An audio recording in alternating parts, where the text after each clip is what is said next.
Bonjour à tous, alors cette semaine je vous propose une vidéo pour gagner en rapidité lors du déploiement de vos VM Proxmox grâce au template et à Cloudinit. Pour l'exemple, j'ai pris à dessein une Kali Linux pour vous montrer une petite manipulation supplémentaire que vous pourriez effectuer dans le cas où les images de votre distribution ne proposeraient pas de base Cloudinit. Nous nous retrouvons donc sur le site de Kali. On va aller dans la section de Node pour récupérer l'image qui nous intéresse. Ce n'est pas l'installeur, c'est cette image-ci. On copie le lien.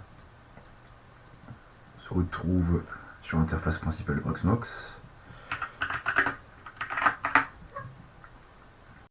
Voilà, l'image de Kali vient d'être téléchargée. On remarque que c'est une image qui est compressée. On va donc l'extraire avec la commande suivante. On prend le nom du fichier source. Une fois notre image extraite, il ne nous reste plus qu'à vérifier que nous avons le bon paquet nécessaire pour appliquer les modifications sur l'image QCO2 de notre Kali Linux, à savoir ce paquet-ci. Maintenant, pour installer Cloudinit, il ne nous reste plus qu'à rentrer les commandes suivantes.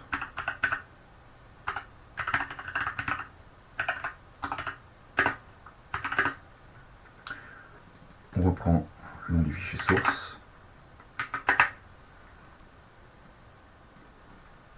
Suivi de install Cloudinit. On va en profiter pour installer également le QEMU Guest Agent.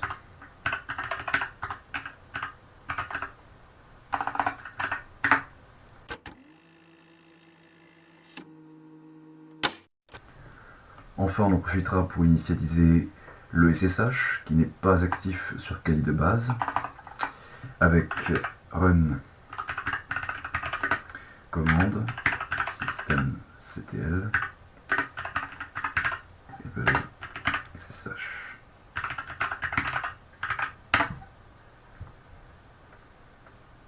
Maintenant que nous avons configuré les différents éléments de notre image custom de Kali, on va pouvoir créer une première VM qui servira de base au futur template. Pour ça, on se rend dans Create VM, on donne un nom,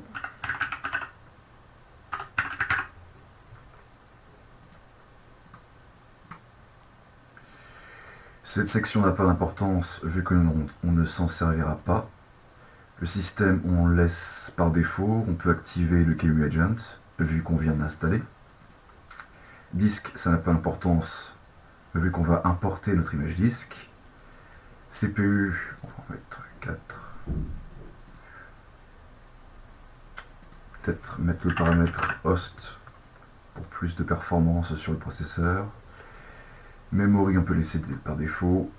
On ne touche pas au network non plus. On confirme. Voilà, notre machine virtuelle Kali est prête. Il ne reste plus qu'à importer le disque que nous avons précédemment customisé. Pour ça, on se rend dans le shell. On entre la commande suivante, qm import disque.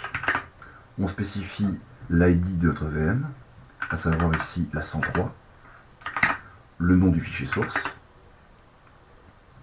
Ensuite, il s'agira de définir le stockage. Dans mon cas, c'est local btrfs, mais cela pourra varier suivant notre configuration de Proxmox. Enfin, nous définissons le format de l'image, en l'occurrence QCO2.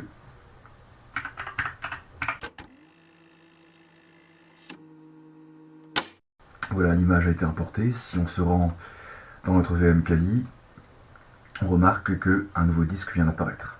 Alors, l'opération n'est pas finie, il faut maintenant l'attacher. Donc on va dans Edit.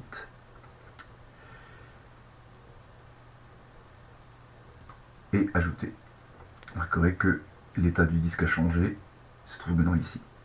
Pour configurer Cloudinit, il ne reste plus qu'à rajouter un second disque que nous allons ajouter ici. Cloudinit Drive. On spécifie le stockage. Voilà. Le disque CloudInit vient d'être ajouté. On vérifie le boot order. Ici, il faudra que ce soit notre image customisée Kali qui soit en premier. Comme ceci. On l'active. Une fois notre VM configurée, il ne reste plus qu'à la convertir en template. Pour cela, on se rend dans More. Convert to template. L'opération est assez rapide. Voilà. Vous remarquerez que l'état de notre ancienne VM vient de changer. On peut passer maintenant à la configuration de CloudInit. Alors là, vous avez les paramètres par défaut. On peut définir donc notre user. Par exemple, KUser. On va lui donner un mot de passe. Pour le DNS, dans mon cas, je laisserai les paramètres par défaut. Je n'ai pas de clé SSH à importer. Pour l'IP, on peut définir cela dans un premier temps sur du DHCP. Maintenant, si vous souhaitez déployer votre version de Kali, il vous suffira simplement d'aller dans les paramètres de clonage, de définir le nom de votre nouvelle VM, le pool, et en ce qui concerne les méthodes de clonage, je vous recommanderais Full Clone. Ça prend plus de place sur vos disques, mais vous aurez plus de plasticité dans la gestion de vos VM.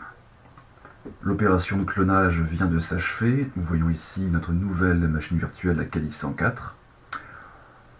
On va la démarrer.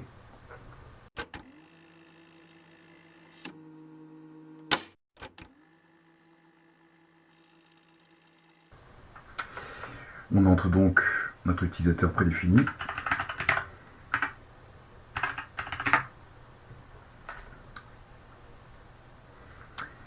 Et voilà, nous sommes dans l'interface de Kali Linux.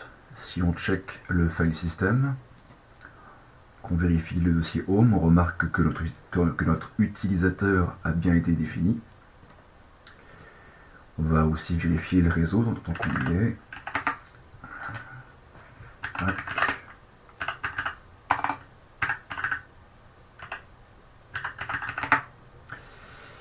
Voilà, c'est fonctionnel. Alors bien sûr, si vous avez besoin de changer l'un de ces paramètres, vous pouvez directement le faire depuis CloudInit. Il en va de même pour le template. Mais dans tous les cas, si vous procédez à une modification, il faudra penser à régénérer votre image CloudInit. On peut donc procéder à une modification. On va définir un nouvel utilisateur qu'on appellera KUser 0 par exemple, avec, pourquoi pas, un nouveau mot de passe. On garde les paramètres de DNS. On va juste configurer une adresse IP en statique cette fois-ci. Je vais lui donner la 115 en 24 avec la gateway. On n'oublie pas de régénérer l'image et on peut relancer le boot.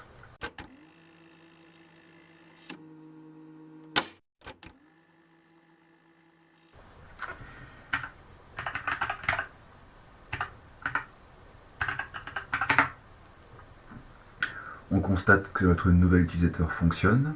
Si on check que le file system, on va dans Home, on remarque que notre nouvel utilisateur a été créé, que l'ancien persiste. D'ailleurs, on peut s'en assurer de la manière suivante.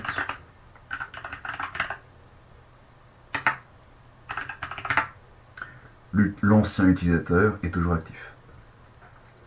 Qu'en est-il maintenant du réseau? Ça, nous avons bien basculé sur la 2.15.